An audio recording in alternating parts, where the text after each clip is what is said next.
Hello दोस्तों, भारतीय चुनाव की शुरुआत हो चुकी है। जी हाँ, चुनाव का बिगुल फूंक दिया गया है। अविश्वास प्रस्ताव पर बोलते हुए भारतीय प्रधानमंत्री नरेंद्र मोदी ने कमोबेश यह कह ही दिया कि 2024 में वह वापस लौट कर आने वाले हैं और 2028 में एक नए अविश्वास प्रस्ताव के लिए वो तैयार हैं। और देश का विश्वास है कि 2028 में आप जब अविश्वास प्रस्ताव लेके आएंगे तब ये देश पहले 3 में होगा। ये देश का विश्वास है।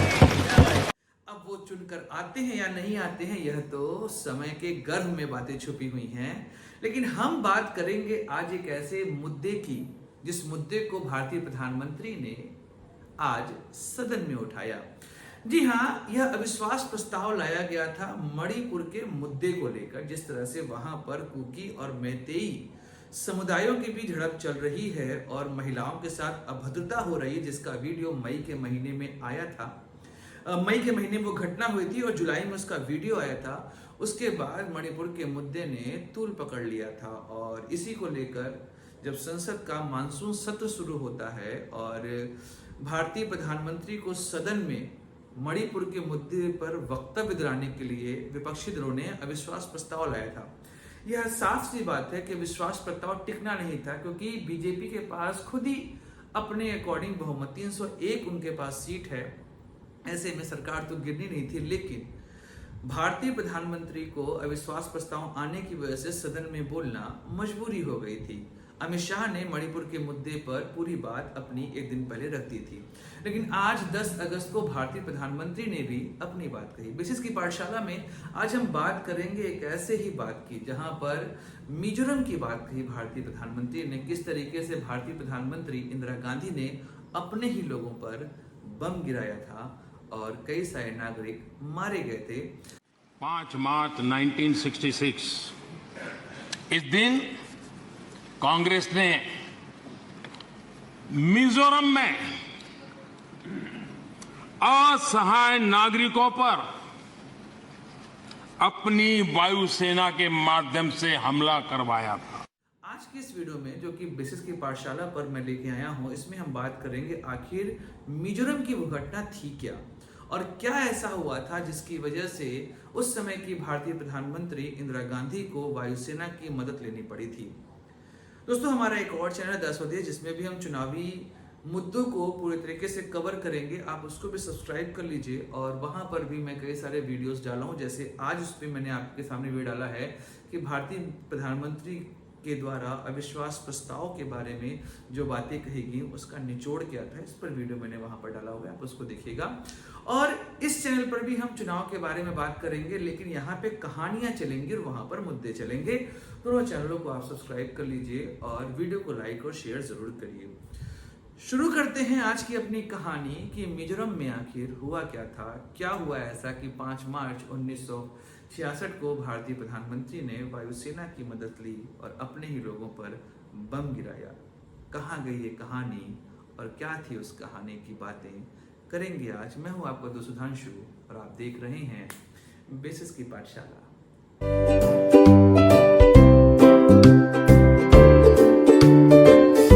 जी हाँ, तो बात करते हैं 1960 की।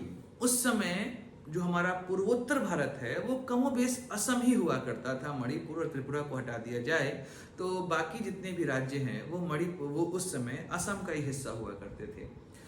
ऐसे में 1960 में एक नियम लाया गया। उस नियम के माध्यम से यह कहा गया कि असमिया अब से राज्य की राजकीय भाषा होगी और अगर आपको सरकारी नौकरी पानी है तो आपको ऐसे में असमिया भाषा का ज्ञान होना कंपलसरी है।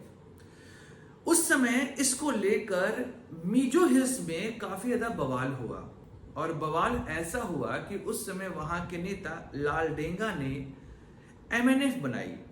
MNF मतलब मिजो नेशनल फ्रंट, और यह शांतिपूर्ण प्रदर्शन लगातार करती चली जा रही थी। लेकिन साल 1964 आता है और 1964 के साल में असमिया भाषा जब लागू होती है तो ऐसे में असम रेजिमेंट के 2nd बटालियन में से लोगों को बर्खास्त कर दिया जाता है जो असमिया भाषा नहीं जानते थे। इसमें अधिकतर मिजो हिल्स के थे।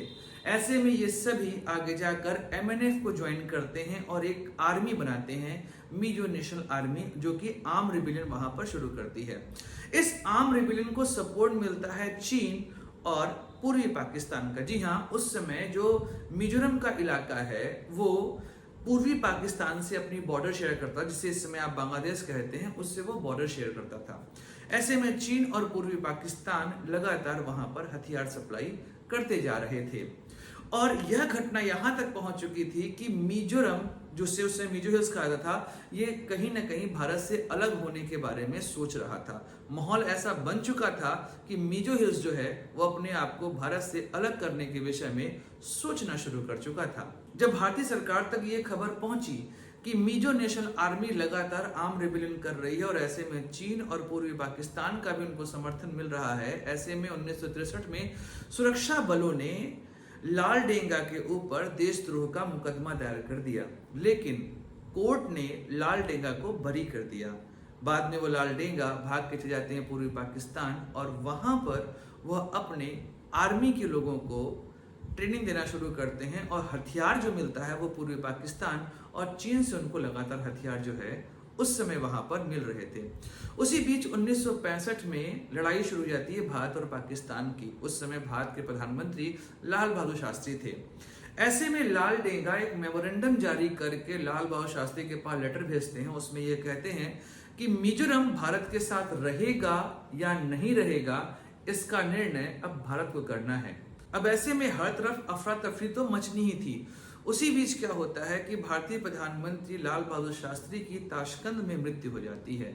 भारत अचानक से प्रधानमंत्री विहीन हो जाता है और तब इंदिरा गांधी का नाम प्रधानमंत्री पद के लिए नामित होता है। राज्यसभा से वह चुनकर आती हैं और भारत की प्रधानमंत्री बनती हैं।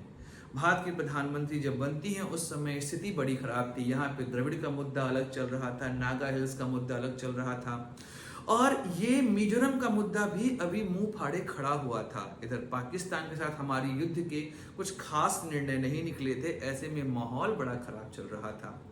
इधर बीच लाल डेंगा ने लेटर लिखा इंडोनेशिया के प्रधानमंत्री को। उसमें यह वक्तव्य दिया कि मिजोरम अब डिमांड कर रहा है कि वह अपने आप को एक अलग राष्ट्र बनाएगा। यह बात जब भारतीय प्रधानमंत्री तक पहुंचती है तो उनके पास केवल एक ही ऑप्शन रहता है कि अब वह सेना का प्रयोग करें, क्योंकि मिजोरम अलग हो चुका था। उसी समय वहां पर जो आर्मी थी उसने एक ऑपरेशन जेरिको शुरू कर देते हैं और इस ऑपरेशन जेरिको के थ्रू वह मिजो हिल्स के आसपास जितने भी भारतीय सुरक्षा बल थे वहां से उनको भगाना शुरू कर देते हैं। अब सारे सुरक्षा बल वहां से भाग रहे थे तो भारतीय प्रधानमंत्री के पास एक ही ऑप्शन बचता है कि वह सेना का प्रयोग करें और तब उन्होंने 4 वायुसेना के विमान, फाइटर जेट जो हैं, उनको भेजा। वो मिजो हिल्स में आइजॉल पहुंचते हैं और वहां पर गोलाबारी चालू कर देते हैं। अपने ही देश के विमान अपने ही देश के लोगों पर हमला कर रहे थे। 13 लोगों की मृत्यु उस हमले में होती है। पूरे दुनिया में इसको लेकर बात उठती है और कहा जाता है कि जो प्रयोग ये किया इंदिरा गांधी ने, ये प्रयोग पूरे तरीके से इनह्यूमेन था। लेकिन इंदिरा गांधी ने अपने बचाव में ये कहा कि भाई वहां पर कोई हमला नहीं किया गया, वहां पर जो जहाज भेजे गए थे वह केवल आपूर्ति के लिए भेजे गए थे। लेकिन सवाल यह उठता है, अगर आपूर्ति के लिए जहाज भेजने थे तो वह जहाज फाइटर जेट क्यों थे? इसका जवाब आज तक किसी को नहीं दिया गया। मिजोरम फिर लगातार 2 दशकों तक अशांत रहा। लेकिन जब भारत में प्रधानमंत्री बनते राजीव गांधी तो वहां पर मिजो नेशनल आर्मी और मिजो नेशनल फ्रंट के साथ वह एक पैक्ट साइन करते हैं और मिजोरम में शांति बहाल करते हैं और मिजो शांति समझौता 1986 में होता है और 1987 में मिजोरम भारत का एक पूर्ण राज्य बनता है। इस तरीके से मिजोरम की यह घटना हुई जिसके बारे में आज भारतीय प्रधानमंत्री ने बात कही। अब यह निर्णय आपको लेना है कि उस समय जो काम इंदिरा गांधी ने किया वह काम सही था या गलत था। क्या अपने लोगों पर हम ऐसे ही बम फेंकवा सकते हैं? क्या इस मुद्दे को और किसी तरीके से सॉल्व नहीं किया सकता था? क्या वह वायुसेना के यान का प्रयोग करना सही था? दो पायलट इसमें बड़े फेमस हुए जो आगे चल के कांग्रेस की तरफ से मिनिस्टर भी बनते हैं। उनमें दो नाम थे, एक थे राजेश पायलट और दूसरे थे सुरेश कलमाड़ी। इन दोनों का नाम तो आपने सुना ही होगा। तो भारतीय प्रधानमंत्री ने आज जब मिजोरम का मुद्दा उठाया तो मुझे लगा कि इस पर कहानी आप लोग को पता होनी चाहिए, तो यह बात मैंने आज आपसे बताई।